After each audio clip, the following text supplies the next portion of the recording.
Quiet, numbskulls, I'm broadcasting. The reporter you may not see on TV, Barry D., with another episode of All Politics Are Local.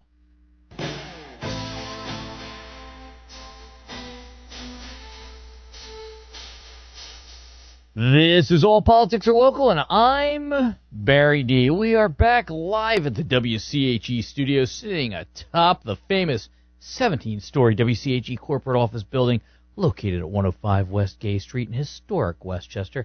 I have another great show for you today, and at the board is Eric Clambera, radio host, board operator, and part-time Amish shoe fly pie maker. Yes! Yes! Yes! Yeah, apparently she likes Eric's pie-making capabilities. Good for him. And speaking of capabilities, how about Santino's Tap and Table Restaurant, located at 40 East Market Street, just a couple blocks down from where we're broadcasting? Here's what it says on the Google. Diners say this restaurant offers delicious food, including pizza with great crust and excellent drinks like martinis and mojitos. Had one for breakfast. They also highlight a friendly and attentive staff, a lively atmosphere, and the convenient late-night hours. They have a 4.5 out of 5-star rating and 285 reviews, so they must be doing something right. Check them out for lunch today. They opened at 11 a.m., and so their doors are unlocked, and they are ready for business. We will continue our tradition to this show today that's been going on for 18 months as of today. That's 78 episodes so far of Real Men of Genius commercials. But due to scheduling conflicts with today's guest, we are running a schedule somewhat backwards. That's right, so here's how it goes. First, I will have my guest on. Then there will be 5 minutes with Jack. Then I'm going to do the Real Men of Genius commercial. Then I'll do the closeout of the show. I'm not doing the monologue today, really, because I want to try and get maximum time for our guest. This is a guy that's going to be talking about some interesting things. So this is going to mess up our commercial breaks a little bit. You know, the audience, they got a little excited there. It's going to mess up our commercial breaks a little bit, but it's going to be worth it. Besides, every once in a while, I need to do a little change up. So let's hit a commercial, come back with my guest for today, Justin Martin, to talk about the recent Supreme Court ruling that involves the trucking industry. Barry D. is back with All Politics Are Local.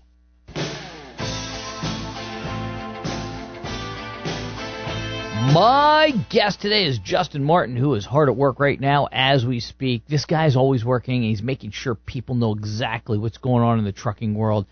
This is a world that most of you have no interest in, but I assure you, it affects you every day, right in your wallet. First, a little background. Justin Martin is a truck driver for 15 years. I'm an excellent driver. Yeah, I know you are, Justin. You name it, he's hauled it, including dynamite. He drove for the U.S. Postal Service back when they actually did background checks. Now they're kind of like, hey, let me put this mirror under your nose. And 2022, he was hired by FreightWaves, a media company specializing in transport news, to manage your social media accounts. In addition, he's also a regular guest on the show What the Truck, and in 2024 he became a freelancer as the owner of Shady Freight and Stealth Mode Media.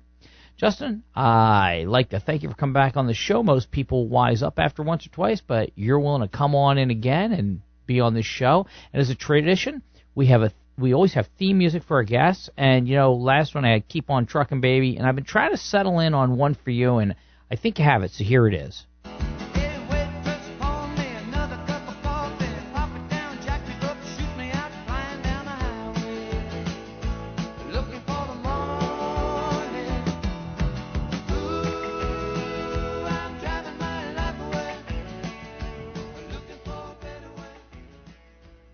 That hit in 1980. It was a number 5 hit on the Billboard Hot 100, number 1 on the country charts. Welcome to the show, Justin. How'd I do with this one? Doing well, Barry. Thanks for having me. Third time's the charm. Third time is a charm, and you are a wealth of information. I thank you for being here and taking the time to inform people of what's going on out there in the trucking world. Some people just think nothing of what you do. They just know that if something isn't on the shelf when they need it, it needs to get there. And what gets it there? The trucker. And since the early 80s, the drivers have been experiencing crushing issues, deregulation, all sorts of things, and all this has been culminating into devastating effects on all of us, right? And lately, though there's been some forward momentum in favor of the American truck driver, and in no small part to you and other people out there on Twitter, the administration has been listening to you guys, and you were just at that convention a little while ago, and you've had some interaction with the NTSB, I guess it's been, and you've had your input on there. So let's get to this Supreme Court case that came up on brokers. Yeah, this one caught all of us by surprise. We really did not expect. A lot of attorneys I talked to and a couple of bigwigs in supply chain, they thought the brokers were going to win this one. They've been exempt from hiring bad carriers for decades now, and anytime a carrier gets into a wreck and there's injuries or fatalities, it's up to the insurance companies of the trucking company to really kind of figure out who gets paid what in these settlements. Sometimes they might go after the shipper if it was like a direct relationship, but it's all about trying to make sure that the victims and the victims' families can get compensated for any injuries or fatalities that happen. The guys in the middle, the freight brokers, they were kind of exempt from all of this, which is why shippers like using freight brokerages to begin with. It puts a buffer between you and the person behind the wheel hauling your freight. Sure, and you don't hire the truck driver, you don't hire the company. You contracted a freight broker who contracted a carrier who contracted a driver. So it's like all these little downstream trickle effects. Mm-hmm. And that all went away as of like 2 weeks ago. We're already seeing a slew of lawsuits coming back into court that were on pause, waiting for the outcome of this case. So it's going to be very interesting in the next year or two as all these cases kind of get settled and people get a better understanding of who's liable for what and for how much. Now, a broker, as you said, is a middleman, so that he's kind of the clearinghouse, right? There's all these loads out there. He handles them, and he gets them out distributed. They put them on what's called a board, right? Yes. And then the truck drivers basically bid on them. They go, we got one for $1,100 hauling tomatoes from Tulsa to St. Louis, and it's 46,000 pounds. And people either take it or they go, nah, I'm not doing it for that, but if you throw me X amount, I'll do it, right? That's kind of how it works? Yeah, pretty much. What's been happening over the last few years is that the number of loads posted per day on these boards has kind of either remained flat or gone down a little bit. But as of like the last 6 months, the number of trucks going to these load boards have just fallen off a cliff. A lot of these guys are locking in long-term contracts, or if you're hauling flatbed loads, you got all these AI data centers being built all over the place. Mm-hmm. So if you're a flatbed trucking company right now, you're making a killing hauling equipment for these AI data centers. So if you're a shipper that has a flatbed load that you don't have a regular carrier that picks it up for you, you got to put it up on the spot market, and you're just getting eaten alive right now because it's a bidder's market. These guys can charge pretty much whatever they want. And if the shippers are desperate enough, they're going to pay that much to get their stuff moved. So it's interesting you're talking about that. So are you going to see a rush? And when Justin's talking about this, there's many different types of trailers. There's flatbed ones for doing the big equipment. There's normal dry boxes, which is your normal freight truck. There's reefers, refrigerated trucks, right? What else is those tankers? Right? What else is there? You got Conestogas, which are like a mix between a flatbed. It's like a flatbed, but it's covered, and you can like open it up from the side. There's different types of flatbeds. So you have like what we call a skateboard deck, which is just flat all the way across, and then you'll have low boys, RGNs. There's any kind of low boys are like for the heavy equipment. Low boy trailers. Yeah.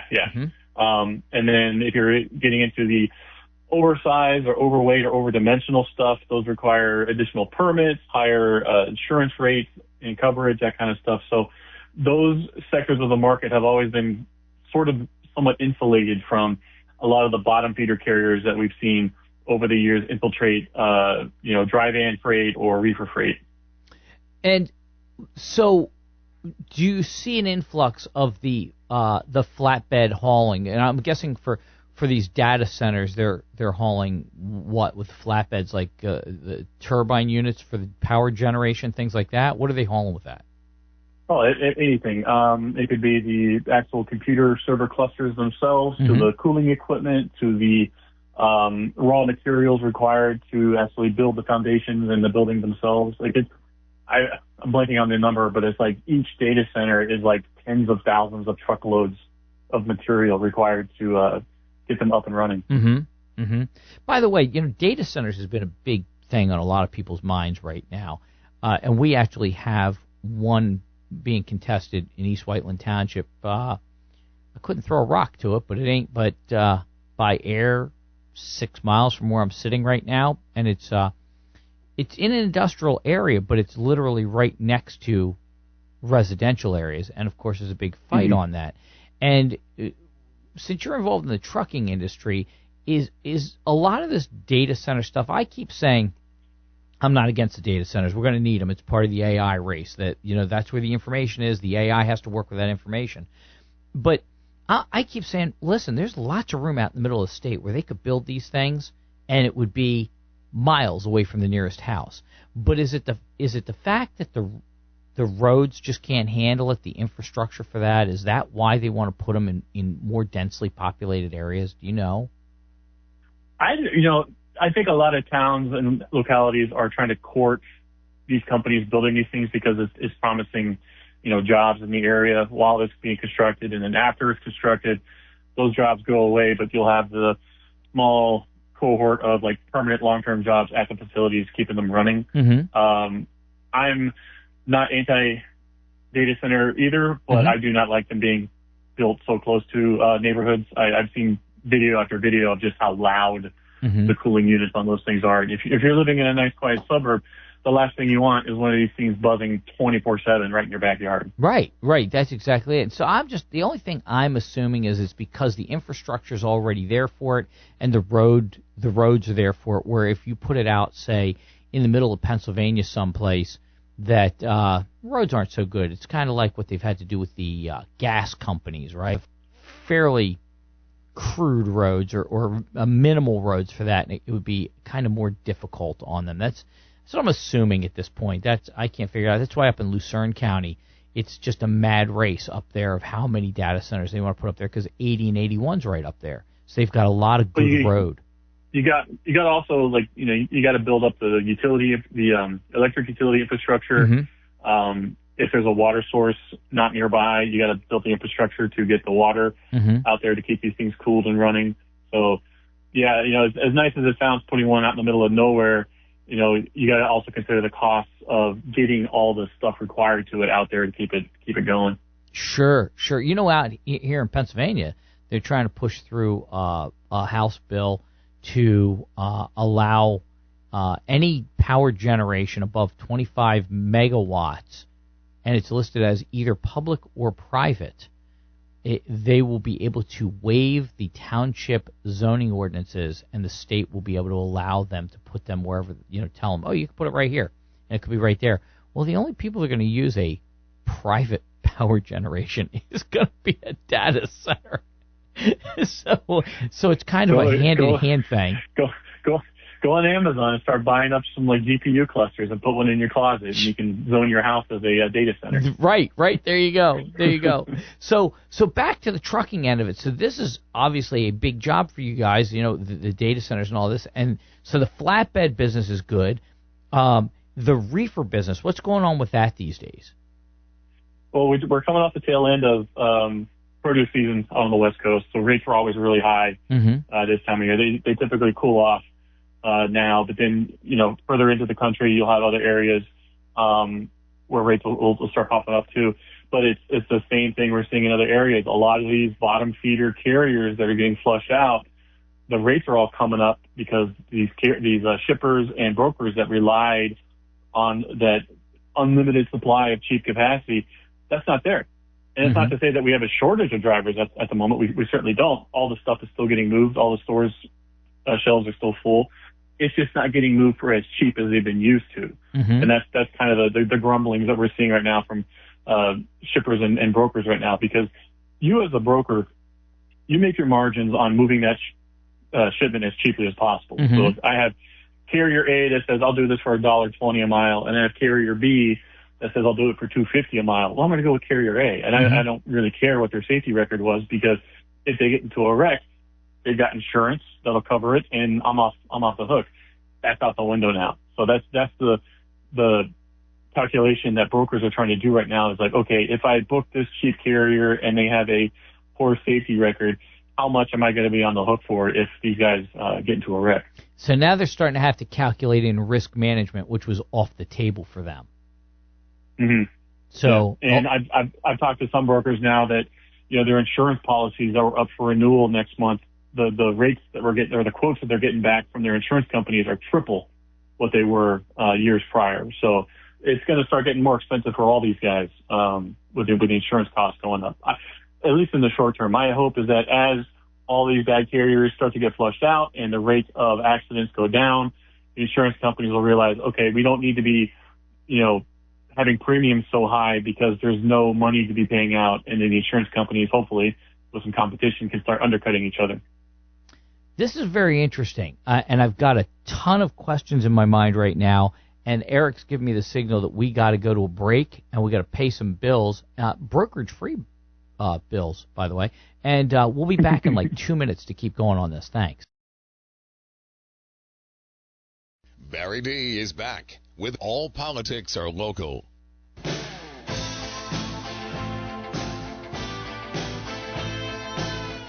I am back with Justin Martin talking about brokers and the freight industry. This affects everybody out there. Justin, my next question is it a requirement?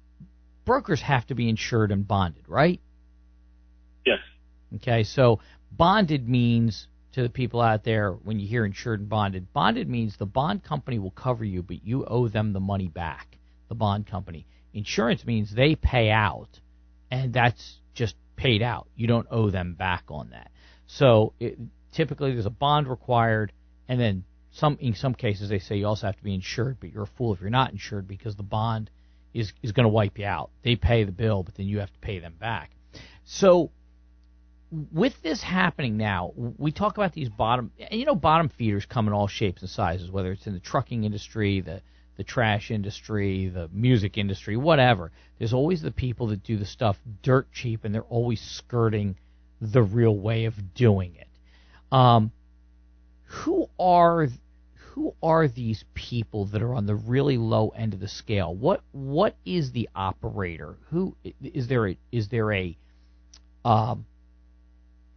an entity or something along those lines, not names of companies, but the people that you find doing that? It depends on which area of the country you're looking at. Every shady trucking company out of Chicago is going to be some Eastern European linked carrier. Every shady carrier out of California is going to be linked to some Indian or Sikh community. Mm-hmm.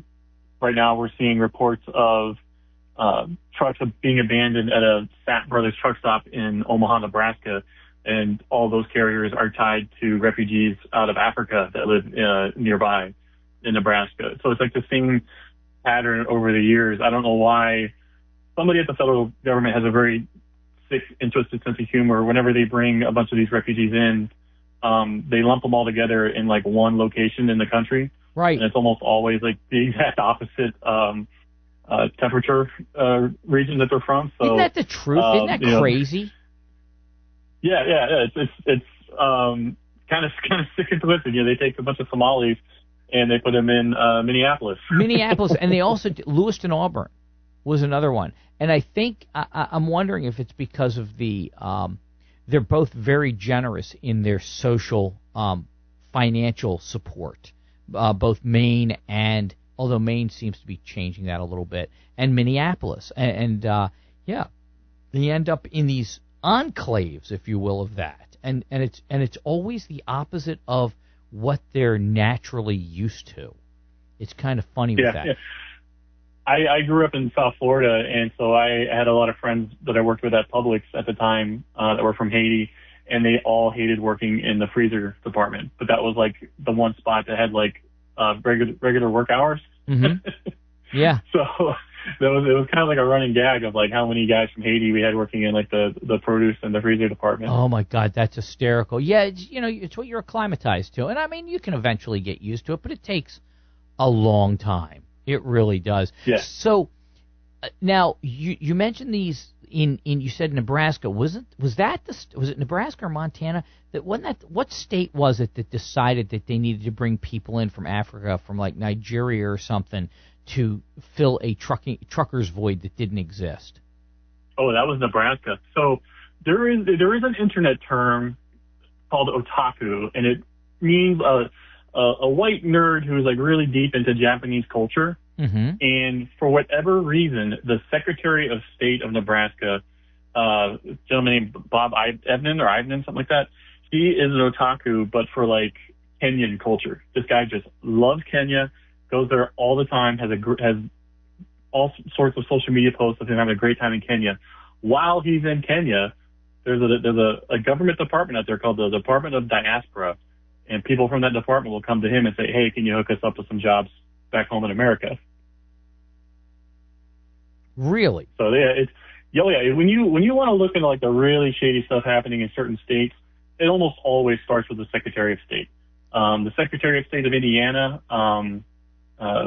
Diego Morales, he's in hot water right now because of some business dealings he has with a couple of shady trucking companies out there.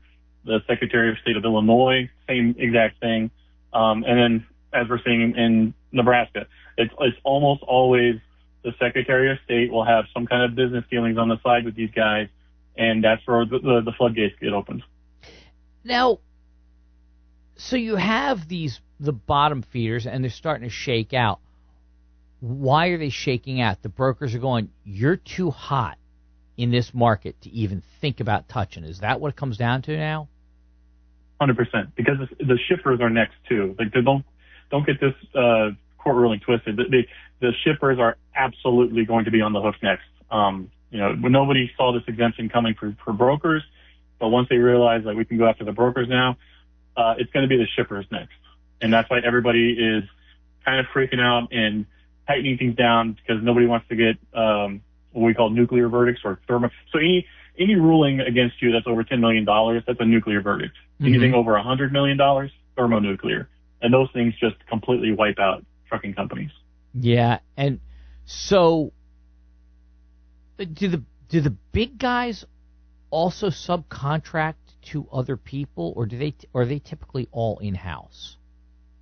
Oh no, it's you can do 3PLs or third-party logistics, 4PLs. I've even seen 5PLs. So there are all kinds of ways that you can have more fingers in the pie once a piece of freight has to get moved from point A to point B, because you might have a shipper that has a contract with a broker or a carrier, but they don't have enough trucks in the area, so they subcontract that out.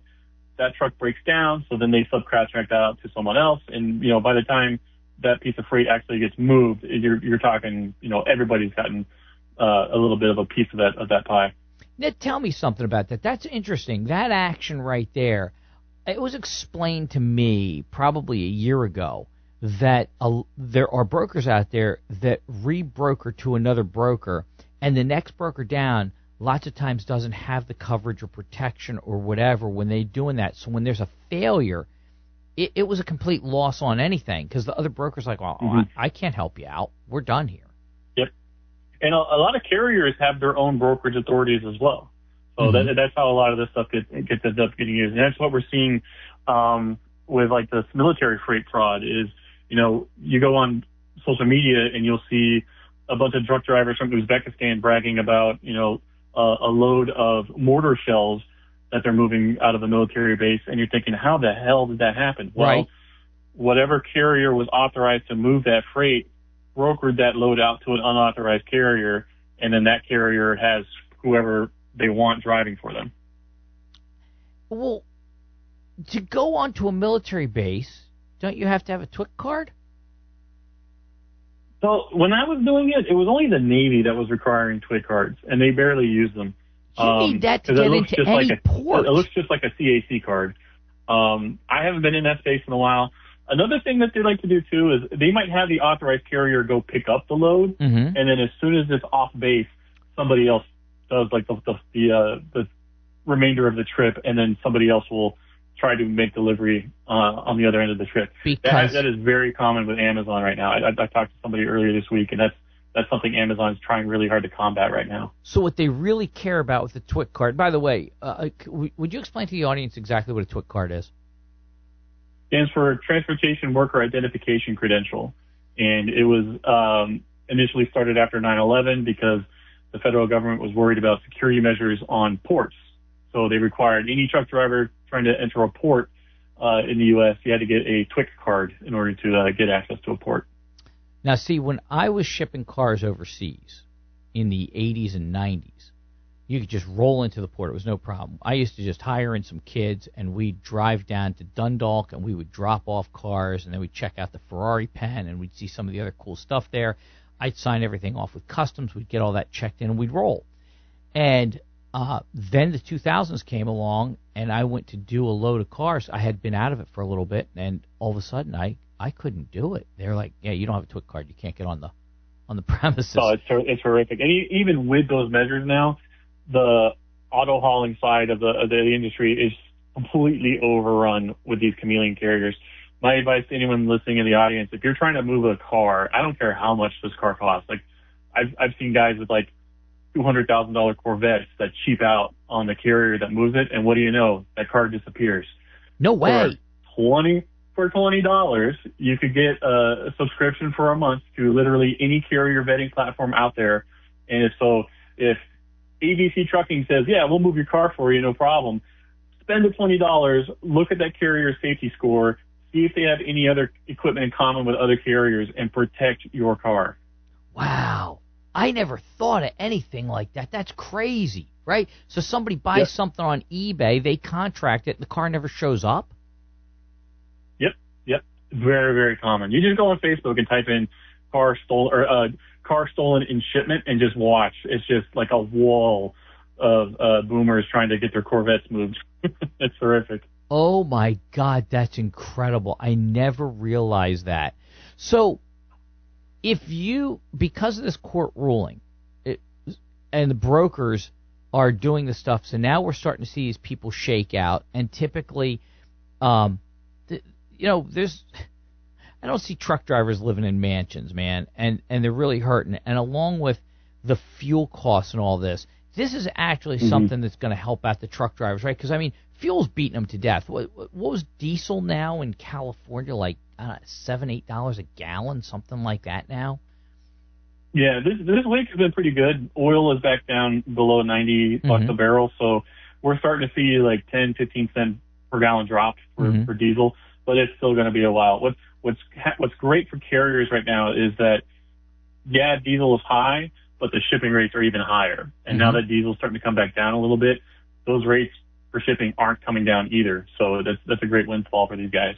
Well, and you know what? They were all living large during COVID, but my friends have been in the business. You know, they were making real money during that, and then I said it's gonna come crashing down. There's a yin and yang. That balance is gonna be great for a while, but then it's gonna change, and of course it did.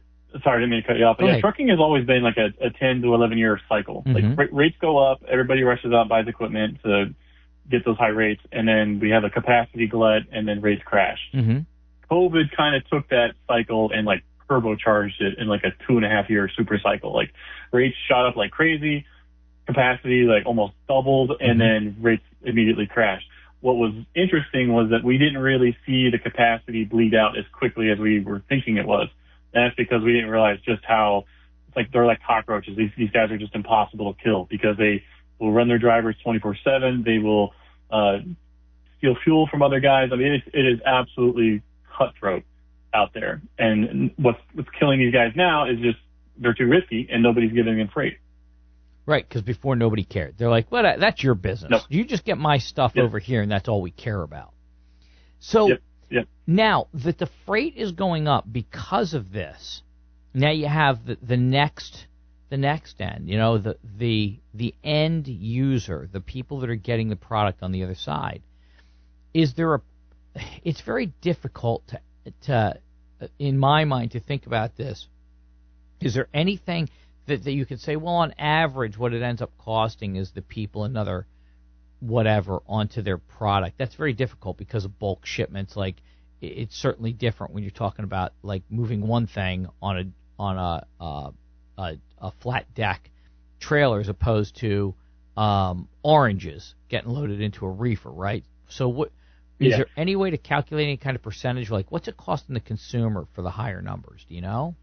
So Craig Fuller has always said that, the CEO of FreightWaves, he said that you could double shipping rates from what they were, let's say, a year ago. You could double that rate, and it equals out to about a 1 to 3% increase in the price of the final good on the shelf. Okay. So that's the price of the shipping. That doesn't include your fuel, your insurance, everything else going up. Mm-hmm. But the freight impact between 1 and 3%.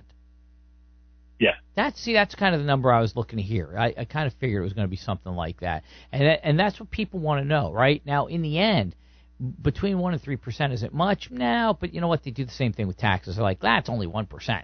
You know, and it's that compounding with the fuel and all that type of thing, so people are seeing higher numbers, which doesn't make people happy with the administration, but at the same time, you know, this all comes together, and as you said, just with everything else, it's kind of an ebb and flow. You have to get past that hump before things start to drop off again and smooth out. Everything takes time for those waves, right?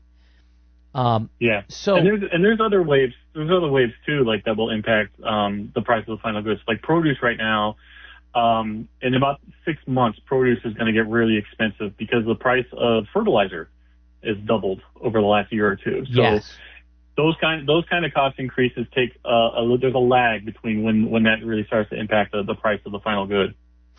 And see, that's interesting that you say that, because people take such simplistic views at costs, and they don't look at all the different things that are impacted in there. And, you know, that was something I didn't even think about. With I knew fertilizer was going up, but I never thought, fertilizer, oh my God, that's going to cost us more. And then you bring that on with all the other stuff, and then you'll find the news will just point to one item and go, this is why, and it's not just that, right?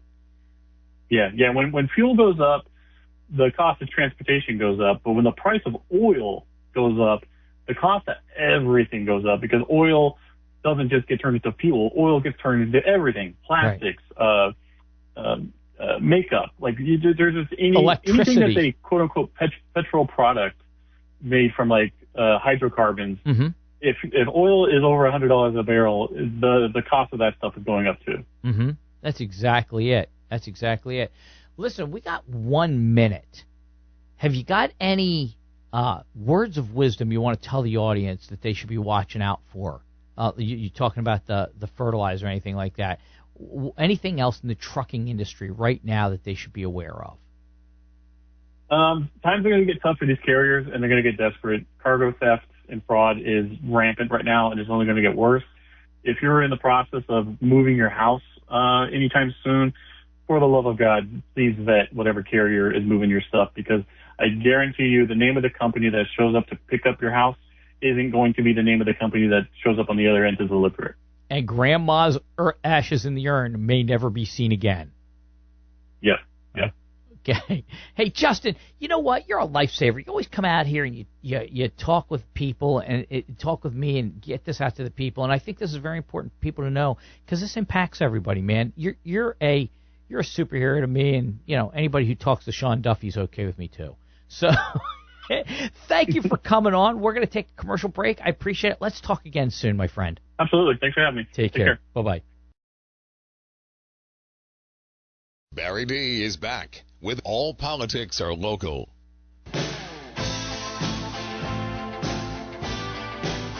Rolling the show backwards. Now, I know you're all excited. You want to hear your Real Men of Genius commercial, but first, we got to go, and we're going to do 5 minutes with Jack.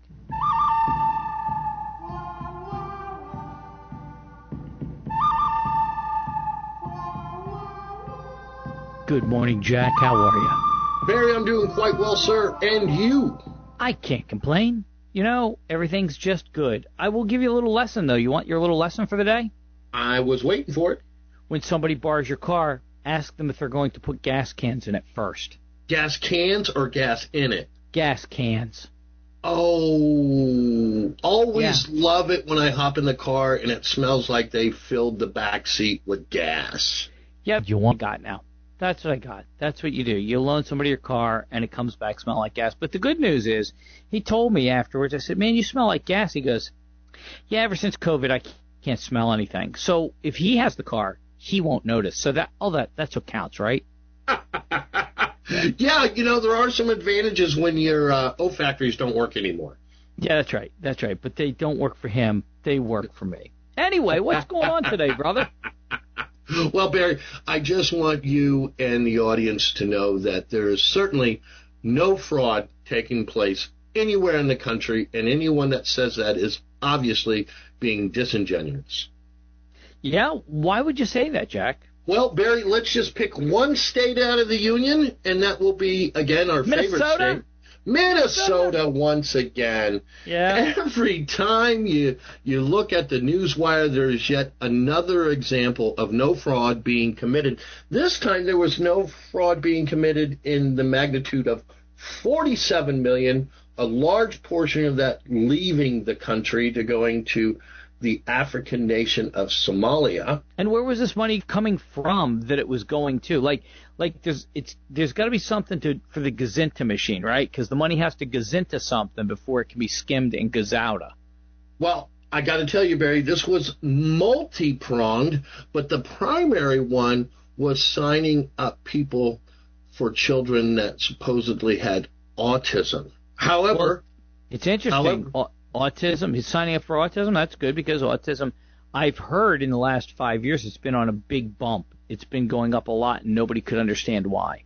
It's gone exponential, and apparently this started back in 2020, and tens of millions of dollars being funneled into fraudulent claims, fraudulent paperwork, the money being received and then sent out of the country. And it's more than that. Not only are law-abiding, hard-working, tax-paying citizens, it's their money. Right, it's being stolen so blatantly. But what happens as well as people that truly have needs, and they have special needs children, they're being deprived of these funds and these services. We're a very giving, generous people. We certainly want the less fortunate, those that have children, special needs, we want them taken care of, because early intervention is where it's at with children with special needs. I have a nephew who's severely autistic, and they're stealing the help from him. That's exactly right. And I think that's what the picture should display. It should display a child with autism with a few bucks out of his pocket, maybe some pennies on the ground, and then someone coming up behind him and actually pulling those dollars from his pocket. Right, because that's exactly what it is. Because, I'm not a cruel person, and the fact is that I believe in social programs as long as they go to the people in need. The problem with all of our social programs is that nobody watches over them to find out when there is graft, theft, and corruption. Yes, and there is no...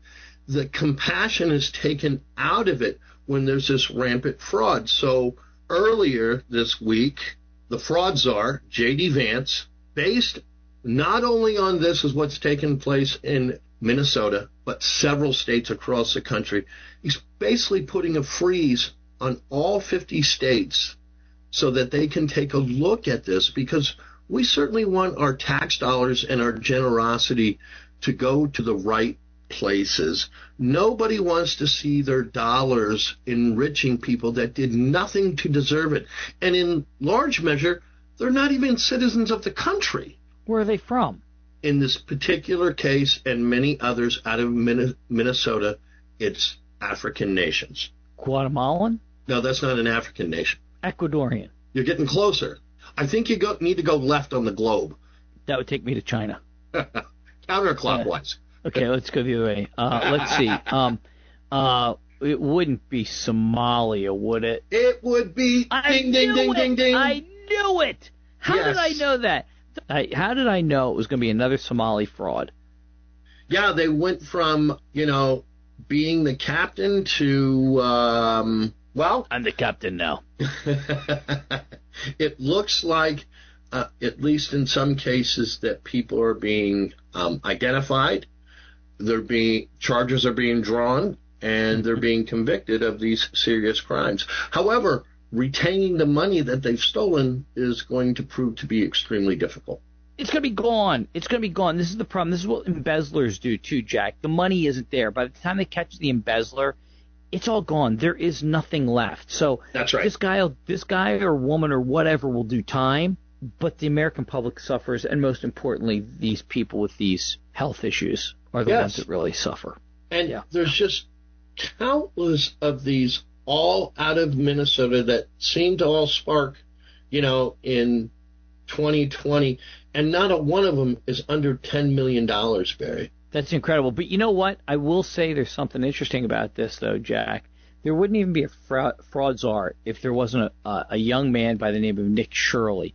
And thanks to him, across this country, people are now taking note, and the states are realizing how bad it is. I think that's great. All the states out there, Nick Shirley has opened their eyes, and now they're starting to watch out for that type of thing, right? Well, let's talk about the 22-year-old with an iPhone uncovering these massive fraud schemes, so much so the state of California has passed a bill.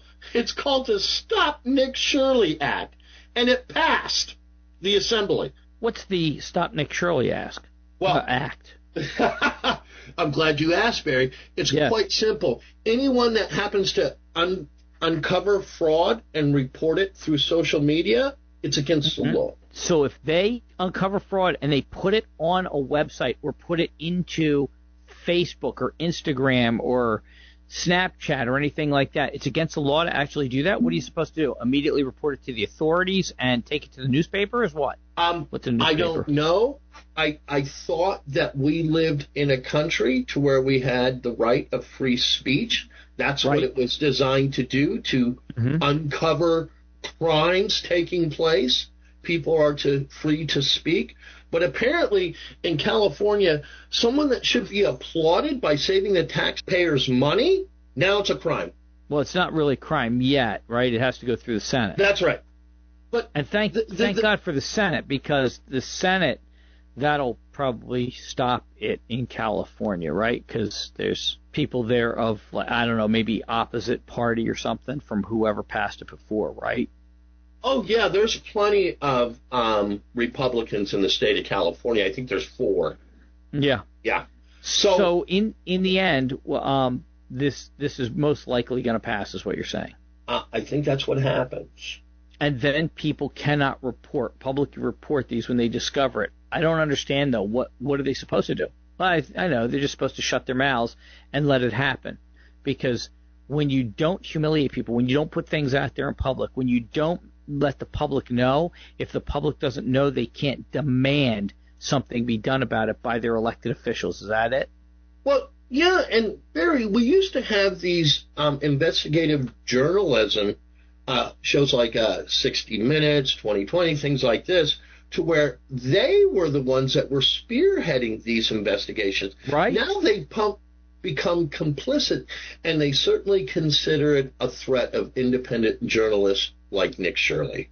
Right, because 1, they should be the ones to do it. 2, they don't want to be the ones to do it, and they don't want anybody else doing it either. Exactly. Wow. So I wonder how long it's going to be before this hits the Senate. If it's passed in the House in California, have you seen a timeline? No, I haven't. That's the infancy of it. I'll keep an eye out. We'll see what happens. Let's see if the state of California and the body politic from the state of California is going to crush the First Amendment to hide the fraud that's been rampant in that state for decades. You watch. The next thing they'll do after this, Jack, is then they'll go retroactive after people. That they did it before it was even illegal, and then they'll prosecute them for doing things that are illegal now that weren't illegal at the time they did them. This has become the new thing in law, too. you go after people retroactively, you rewrite the laws. And I hate to use this as an example, President Trump, with the accusation of rape against this one woman, wasn't even legal, so they had to rewrite the law to change the statute of limitations. And Yes. they went after him. In the they had state to of rewrite New the law. York. You're Yes. 100% correct. Yes. How they were able to get away with it and do it with a straight face is beyond me.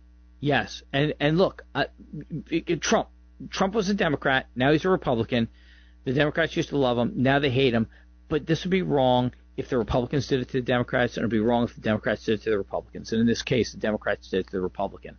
And either way, it's wrong, and somehow people defend this. And I'm going to tell you, I would not be surprised if that's not the next thing they do is then retroactive it, Jack. So that's going to be the next thing we're going to have to watch out for. So, one, it's going to have to pass, which you and I'm not a betting man, but when I bet, I always win. And I'm willing to put up $10. I will put we $10 both know right that's here, not right true. Now. What? That I'm not a betting man? That you always win. When have I lost? I think that's for another show. Okay. Well, that was when you said you thought you were incredibly handsome, and I said no, but you paid that one chick to say you were. So anyway, Retroactively, I might add. Retroactively, she said, well, he gave me $20. So I went, well, that's not good business because he's only getting 10 out of the bet. So, but it was more, you know what? That was one of those times when you said, listen, it's the ends that justify the means, and you just want it to be handsome. So there you go. I think that's when I said words mean things. It is. That could be. Yes. Yeah, that could be.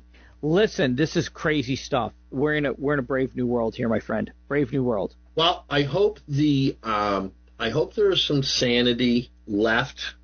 I think I heard one of the cabinet members state that if we were to harness and stop all the fraud taking place in the United States, that doesn't mean stopping payments to people that need them. Just stop the fraud that takes place in these transactions. Right. That we would be able to balance the budget in under 3 years. That's a lot, man. That's a lot. Here's to better days. Let's see what happens. There's people out there fighting that all the way, and I don't understand why, but they do it on a daily basis. It's scary. It's frightening to me. Almost seems like they're getting something out of it. You would think there must be some payoff for them, and that's where they are more important than the people they're supposed to represent. And that certainly runs counter to the whole idea of being a civil servant. Absolutely. Jack, thanks for joining me, and let's talk next week. As always, Barry, thank you. A pleasure. We'll see you, Jack. It's time for that rollback to a couple decades ago when people had a bit more common sense. Not much, mind you, but enough to appreciate a light joke here and there without being offended. And if you were offended, let you know a little secret. We didn't care. Companies entertained you with their creative commercials in order to attract you to their product, right? They weren't selling you some virtuous message about being a better company or worse, telling you that you need to be a better person. We already know you're a terrible one, so just buy the product and shut up already. Anyhow, let's go back to the early 2000s and cue up a commercial from a company that was unawake at that time. Bud Light presents Real Men of Genius. Real men of genius. Today we salute you, Mr. After Halloween Costume Shop Salesman. Mr. After Halloween Costume Shop Salesman. For 2 weeks every October, you're the most popular man in town.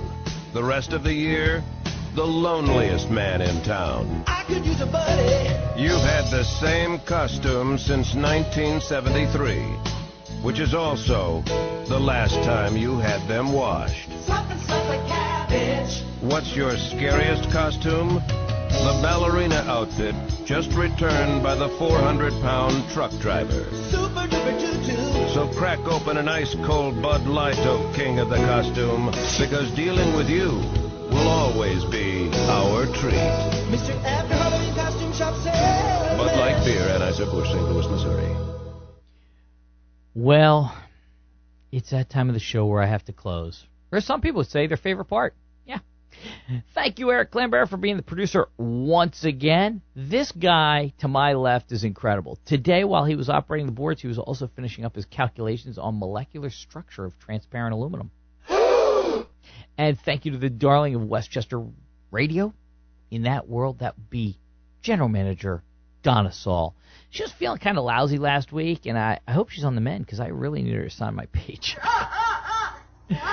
Just a reminder, if you think really hard about my show for more than 3 hours, consult your physician. But seriously, if you like my show, take the time to send a nice note to WCHE at 953WCHE.com. And if you don't like my show, go on out and get some air, fatso. That's right, don't you forget it. Be sure to like and follow the WCHE Facebook page where you can keep up on what's happening all around the town and the county. And you can also see my updates and videos on both my Facebook page, which is WCHE All Politics Are Local with Barry D, and my YouTube channel, All Politics Are Local with Barry D. Surely you can't be serious. I am serious. And it's weird how they're both the same. I don't know why I separate the two of them all the time. They sound exactly the same. The intro and outro music today takes us back to 1985. This song was number 2 on the Billboard Hot 100 1985. And besides Really? that, yes, it was. It was also a huge worldwide hit, their little girl. It was from the movie Rocky IV, a movie I was not in. Yeah. Also, let's go to that final thought of the day. The Karen Barsoom countdown clock here in the studio wall is slowly ticking away to the end. I want you to think about that. There's only 2 weeks to go. Time to go, Karen. Time to go. Time to go, Karen. Time to go. So sad. On that note, ladies and gentlemen, I'm Barry D for All Politics Are Local. Thanks for listening.